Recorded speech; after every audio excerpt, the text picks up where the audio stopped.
കേരളത്തിന്റെ വിദ്യാഭ്യാസ രംഗത്ത് വലിയ പാരമ്പര്യമാണുള്ളതെന്ന് വിദ്യാഭ്യാസ മന്ത്രി വി ശിവൻകുട്ടി. വിദ്യാർത്ഥികളുടെ അക്കാദമിക് നിലവാരം ഉയർത്തുന്നതിന് പൊതുവിദ്യാഭ്യാസ രംഗത്ത് ചില മാറ്റങ്ങൾ വരുത്താൻ ആലോചിക്കുന്നതായി മന്ത്രി അറിയിച്ചു. തിരുവനന്തപുരം നെടുമങ്ങാട് MLA വിദ്യാഭ്യാസ അവാർഡ് മികവുത്സവം ഉദ്ഘാടനം ചെയ്യുകയായിരുന്നു അദ്ദേഹം.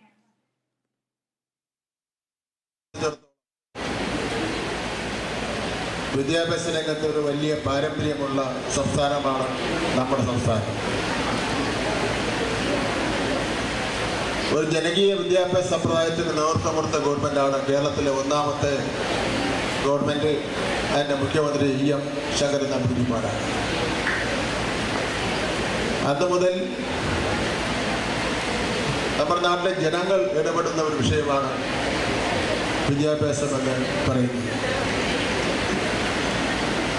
സാക്ഷരതയോടും പഠനത്തോടുമുള്ള ചരിത്രപരമായ പ്രതിബദ്ധതയിലാണ് കേരളത്തിൻ്റെ വിദ്യാഭ്യാസത്തിൻ്റെ വിജയമെന്നുള്ള കാര്യം ഞാനിവിടെ സൂചിപ്പിക്കാൻ വേണ്ടി